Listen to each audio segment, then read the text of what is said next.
Perfect Union, a podcast about the joy we get from American politics, or as we call it around here, real debate without the hate. Hi there, I'm DJ McGuire. I'm your neoconservative libertarian from Suffolk, Virginia. I'm Greg Matusak, your liberal Democrat from Cincinnati, Ohio. I'm Cliff Dunn, your Republican from Virginia. And I'm Kevin Kelton, a moderate Democrat living in beautiful Southern California. A More Perfect Union can be found on iTunes, iHeartRadio, and on Facebook at facebook.com/More Perfect Union Podcast. And please share our link on your Facebook newsfeed and ask your friends to give us a listen. And before we begin, I would like to congratulate the American Ryder Cup team for defeating the Europeans 17-11 this weekend. Go USA. USA! USA! USA, okay. Now, as it happened, this is our first podcast since the debate, which was on Monday night. And while we never expected it, Monday night actually ended up being Donald Trump's best of the week. Because after that, things just went way downhill. Yes, the first 38 minutes were his best of the week. Wow, yeah. And that does not say a lot of his week then. I would humbly submit that even the next 60 minutes were better than most of the rest of the week that he's had. Yes. But I'm going to say this. How many of these podcasts have we done that started with, this is the worst week that Trump has ever had, or this is Trump's terrible, awful, no good, terrible, awful week? Very bad. I mean, it's like he's Teflon. It nothing affects him on these things. Well, it could mean he's due for a very good one. It could be. Yeah, I'm not so sure about that. We're seeing the damage done to him has been very particular. It's been in Florida and it's been in Nevada. High Hispanic populations in both states. So obviously the whole blow up with the Venezuelan Miss Universe winner obviously had an impact. I think the New York Times story that came out that had him violating the Cuba embargo, that is a crushing blow to him in Florida. Tell the listeners who maybe who don't read the New York Times, which I can't imagine who doesn't. What was the Cuba story? Back in the 1990s, Mr. Trump attempted to do an analysis to see what business could be had in Cuba. He spent about $60,000 to $70,000 on it, and they rerouted it through various charities to make what was an illegal action violating the Cuban embargo look like a legal transaction. Now, there's no evidence that what Trump did is going to get prosecuted, because basically the legal authority that would be involved in that is usually underfunded. This is Al Gore's great no controlling legal authority excuse, which is, yes, I broke the law, but there's nobody around to prosecute me for it, so it's all good. But that sort of thing really hurts you among the Cuban American community, and in Florida in particular. The Republican nominee does not win Florida without carrying the Cuban American community. And Donald Trump cannot win the presidency at all without winning Florida. He needs a bunch of other things to fall in his way. But now Florida seems to be tipping in Mrs. Clinton's direction. And without Florida, there is no way that Donald Trump wins at all ever, period. That's right. So there was that. There was the fact that there was the continuing battle over the Venezuelan contestant to Miss Universe.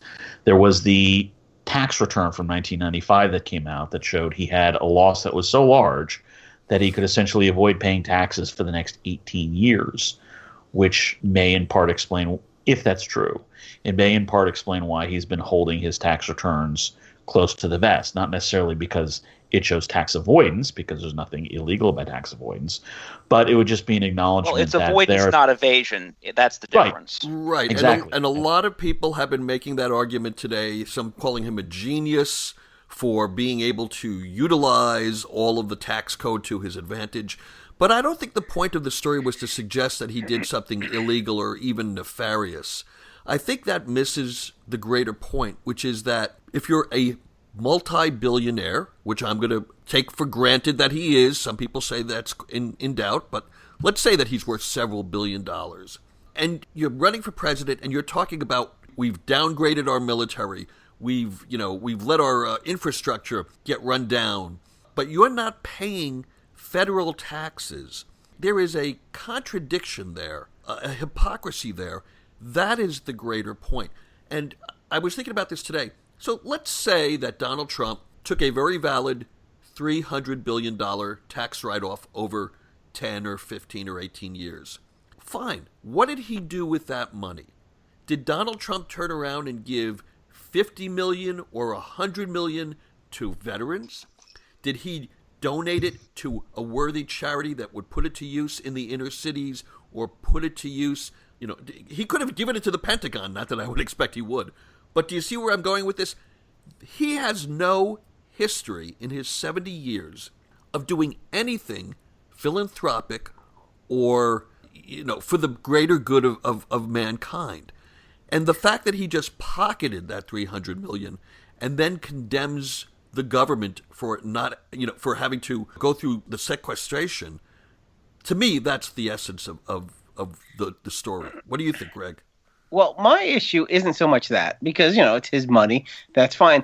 But he has campaigned for the last, 10 months that certain companies like Apple have used these same loopholes to move their companies overseas, to move their companies to Mexico, and that nothing they have done is illegal.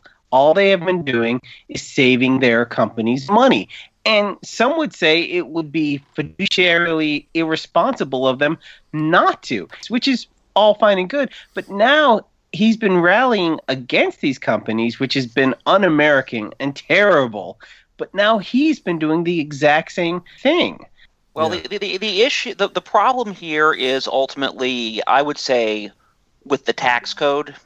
I mean, that's fundamentally where the issue is. Now, I'm going to say this. Yeah. I've actually wound up in the same boat that Mr. Trump has, because I own a subchapter S corporation that took a massive loss one year. And so about $1 billion? Not, believe me, not that big. These were two fairly large investments that blew up. And, the scale is unimaginable to the average person, but at the same time, that's just because the scale of what he is doing really is beyond what I think the average taxpayer would ever come across in their life, short of literally winning the lottery. I think the thing that Trump has probably been afraid of revealing to the public, and now that it has been revealed, is the fact that he lost $900 million in 1 year. He's been running on his business acumen. He's been running on the notion that he is a smart businessman, that he knows how to move and shake in this economy, et cetera, et cetera. Well, if you lose $900 million in a year, it looks like you've been moved and shaken. Not that you're a mover and shaker, number one.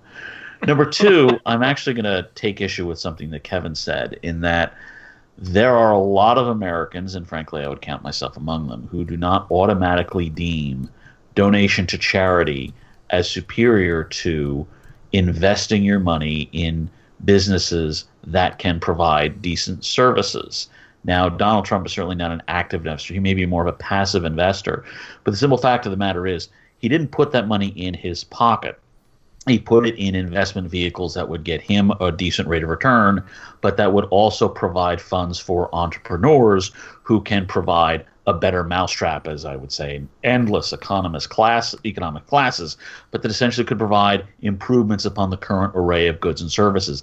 That's not necessarily a bad thing, and that's not necessarily worse than donating to charity. And I would certainly say it is better than just handing it over to the federal government of the United States, which has shown that it really doesn't know what the hell it's doing when it comes to improving upon the current slate of goods and services. So I'm not necessarily going to criticize Donald Trump for what he chose to do with his money that he was not handing over to the federal government.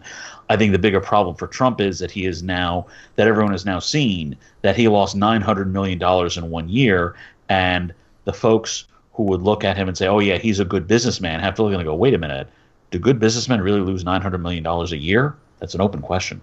Okay, now I just want to point something out, by the way. Okay. I'm looking at the pages that the New York Times procured and released.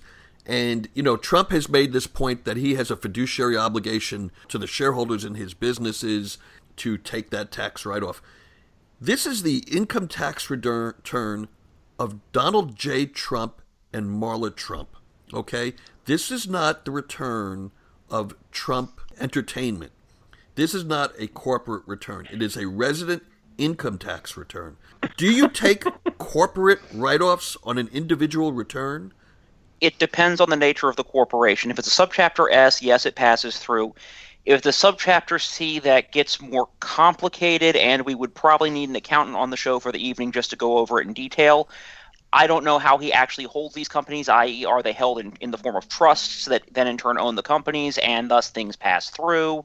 Basically, there are a lot of very complicated, completely valid, I will underline, and actually not abnormal structures that could be used that would result in this passing through or not, depending on exactly how he set things up or how his lawyers and accountants set things up. Okay. Yeah, let's be clear. Trump did not actually set any of this up himself. It was a team of lawyers. That caveat. Right. So when Rudy Giuliani and Chris Christie say he's a genius, he's no more of a genius than I am when my tax accountant tells me, "Oh, you've got a deduction for your home." "Oh, I forgot. Mortgage interest is deductible." So he is not a genius. He simply has smart people who find these loopholes for him. But that's been his tagline for his entire campaign: is he's got the greatest people around him. So maybe that's been his tagline. But I mean, I just hope that our audience knows how silly that is. Yeah, Kevin, Greg said that was Trump's tagline. He didn't say you had to believe it. Right. I was just saying. Now, to be fair, Mr. Trump and Mrs. Clinton both had a very bad faux pas this week, or at least I define it as a faux pas, when they declared that Angela Merkel, the woman who flattened several Mediterranean and Ireland's economies for the sake of the euro and has steered the ship of state known as the Federal Republic of Germany into the iceberg of the potential Deutsche Bank collapse, is actually a leader that they admired. Whereas Gary Johnson insisted that it be Vicente Fox, even when he could not remember his name, and risked making himself look terrible for a minute and a half until that name was pointed out to him. I haven't spun like that in years. Man, that felt good. I was going to say. So wait, what is your point? That Merkel was not a good person to pull out of the hat? No. So yes. That is a point. That is a humor aside. I do not think Angela Merkel is a leader that anyone should admire. I think she has a very poor record. Well, who would you pick, DJ? Let's do it here. Okay, fine. I actually think the current Prime Minister of Great Britain, Theresa May, although she hasn't been there particularly long, she has really shown what good leadership is like. You all may know how much I admired Margaret Thatcher during her time as Prime Minister. Okay, we're going for living. Let's go for living. Let's go for living. Yeah. No, that's fine. We can go for living. I think Francois Hollande in France is very badly underrated.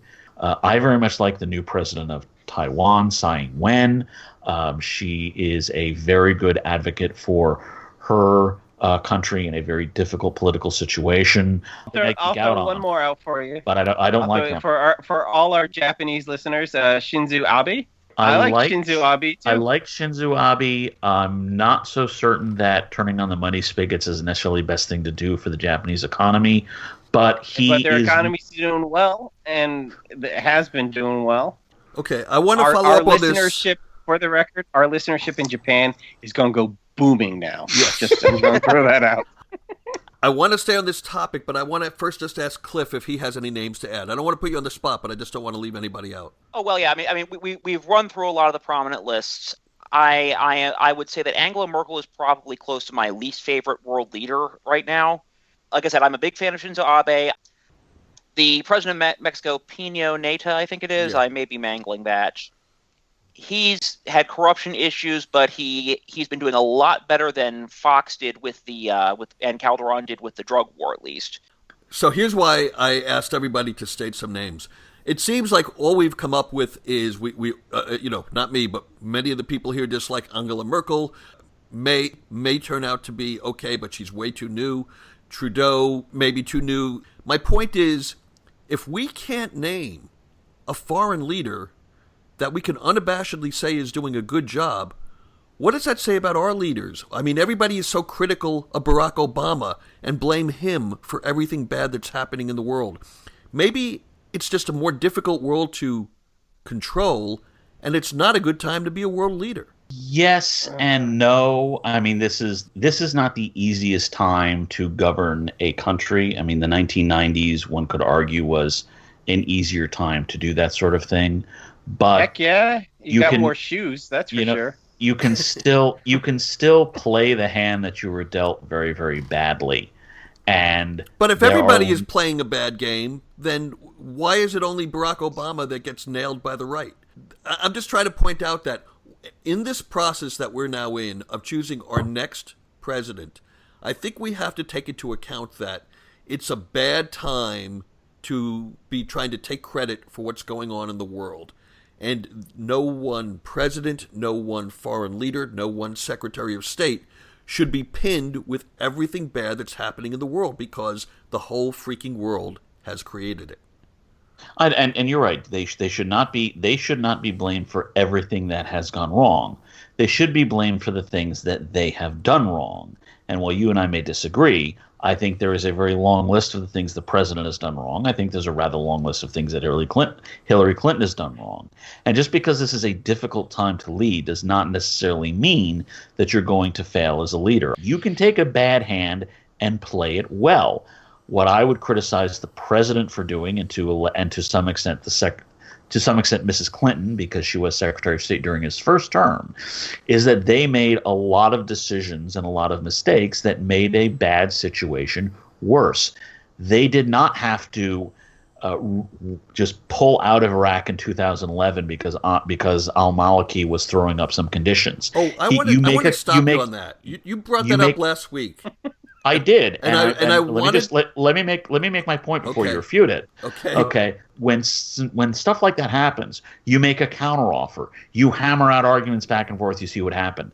I firmly believe that the president used al-Maliki's demands as an excuse to pull out of Iraq as soon as possible, because that's what he really wanted to do. He used the Iraqi government's demands as an excuse to pull out, rather than use them as a basis to make a counteroffer and begin some serious negotiations. He wanted to leave. He had his excuse. He left. And now, by the way, he's coming back in. He even introduced 600 more troops into the retaking of Mosul. DJ, do you think that al-Maliki was posturing, or that he really wanted the U.S. to get the bleep out? I think he was posturing in part. I think there were parts of his governing coalition that probably wanted us out, but I think there were parts of his governing coalition that definitely wanted us in. Okay, so that was actually the point that I was going to, as you said, refute your point. And Cliff, you kind of laid some groundwork for me there. You know, we're never going to agree on what was happening in Iraqi politics. We could barely agree on what's happening in United States politics. True. But my distinct memory, and I really read up on this at the time because I heard the argument that you've made many times, DJ, and I think it's a false argument. The deadline that the Bush administration negotiated was coming. The Obama administration did make attempts to convince Maliki to go to his parliament to rewrite the rules of legal engagement so that our troops could stay there without being subject to the laws of Iraq, which is the sword of Damocles that was hanging over us. The parliament was adamantly against changing that. The parliament was not going to give Maliki what he needed to negotiate a deal. So when you say Obama used it, or he was half-hearted in the negotiations, and again, frankly, I'll acknowledge even Leon Panetta. Okay, Leon Panetta. Okay, go on. If he says he doesn't think that the Obama administration pushed as hard as they could. But the reality was, we could sit here all day and say, had Obama gone back a second time, a third time, a fourth time, maybe he could have gotten a better deal. That's like what everybody says about the Iranian deal. Oh, we didn't negotiate hard enough. We could have gotten a better deal. That's after the fact, 2020 hindsight, second guessing. The reality was, the Iraqi government was told us they were not going to allow our troops to stay there with any type of an immunity clause, and Obama took them at their word. He tried, he pushed back, they said no, and that was it. Now, for Maliki, it was a horrible mistake, but don't blame Obama for that. It was Maliki's mistake. Last question about this, and going way, way, way back. Even with, this is the second time that Gary Johnson made a major flub. I wouldn't go that far. It was. I mean, and for most people, it was an optic flub. Okay? Bad optics, fine. Bad optics. Does this waver at all, in the slightest, your determination to see him one day in the White House? No, it doesn't. He couldn't remember Vicente Fox's name. Right. He should have remembered Vicente Fox's name. No dispute there. He should have. Here's the thing. Both of these errors and both of these failures on Johnson's part have been foreign policy failures. Now, I'll be honest. I don't agree with Gary Johnson on a lot in foreign policy. Unfortunately, Hillary Clinton, Donald Trump, and Barack Obama do. Because the same day that Gary Johnson didn't know what Aleppo was, he stated a policy that not only did Trump and Clinton agree with the policy, but Barack Obama actually implemented the policy when he attempted that bizarre ceasefire in negotiating with the Russians a day after Johnson couldn't remember what Aleppo was. So the simple fact of the matter is Johnson actually, painful for me, represents a growing consensus on foreign policy with which I don't agree. But more to the point, his foreign policy failures, his foreign policy knowledge failures, don't change the fact that he is head and shoulders above both major candidates on domestic policy, and that both major candidates, one major candidate does stuff that should embarrass most Americans, in my opinion. Your mileage may vary, and the other would move the country in a direction that I just simply cannot countenance going. Hillary Clinton will very competently bring disaster upon disaster to the country. I genuinely believe that. Hillary Clinton will enact incorrect government policies and carry them out frightfully well. Donald Trump will make some correct policies, some incorrect policies, and he will implement them frighteningly incorrectly. Okay, so I just want to point out for any of our liberal listeners who may be wavering on voting for Hillary Clinton because you don't think she's progressive enough, you just heard a neoconservative tell you that she will implement policies that he hates. In other words, really good progressive liberal policies, and she'll do it effectively. So thank you for endorsing Hillary Clinton.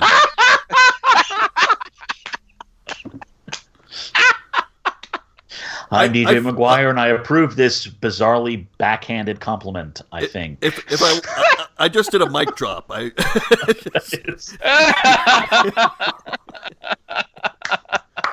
Now, okay, but you know, we've had a very high-minded conversation about foreign leaders, frankly, probably a little wonky. Let's get back to making fun of Hillary and Donald, shall we? Because that's really the fun of the show. And that's our bread and butter. That's our bread and butter, and I'm about to butter it on both sides, frankly. And sadly, I just ran out of booze.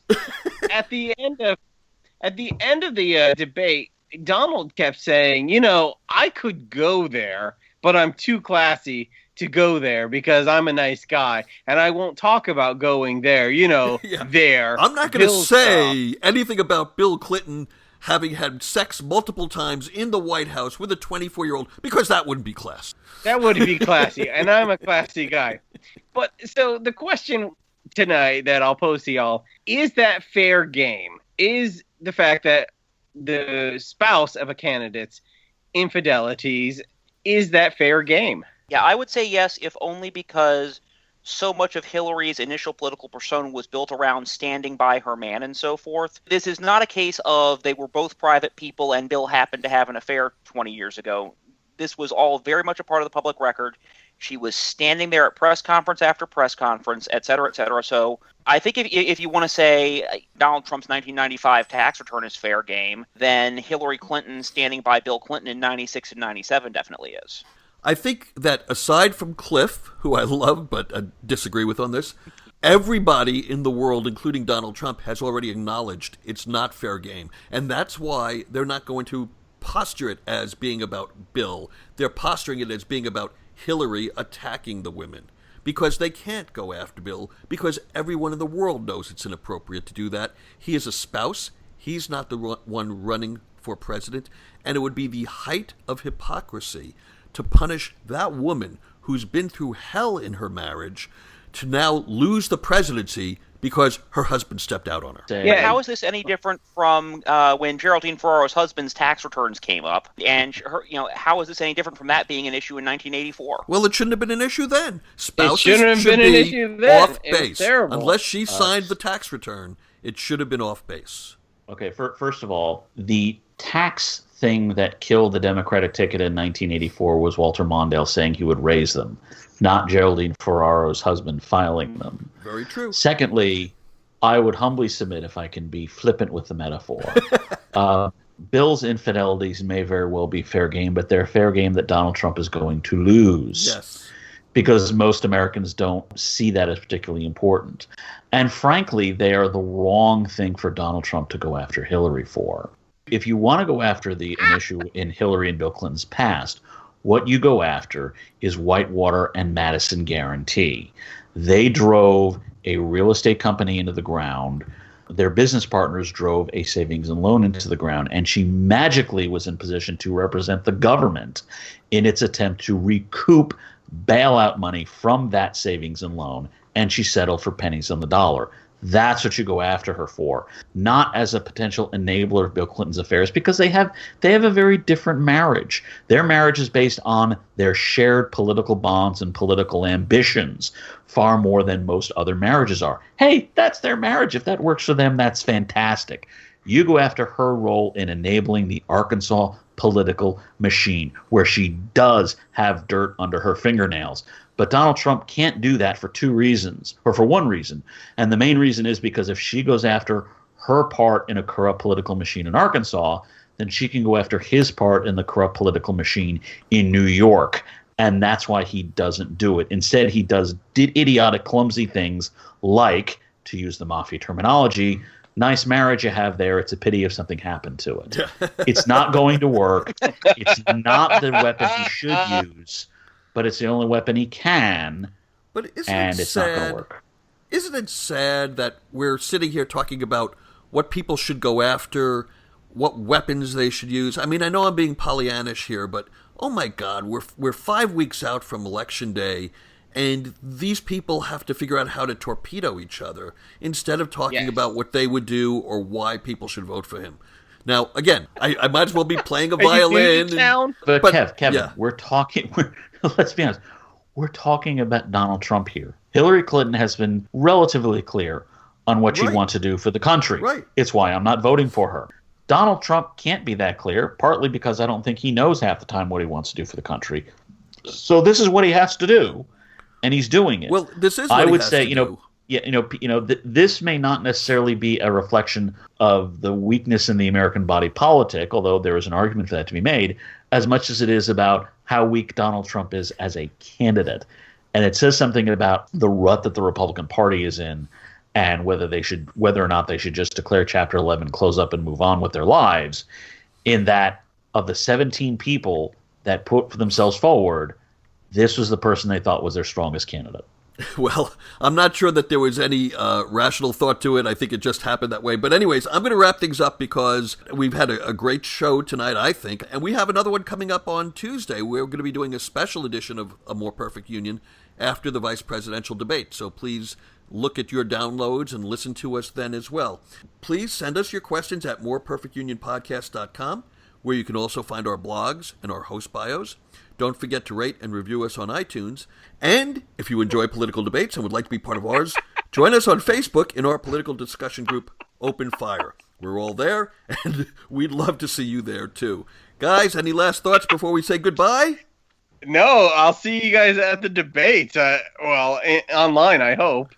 And it should be exciting. The Canaanator against Pence. Okay. Take care. Bye-bye. Bye, folks. The Canaanator.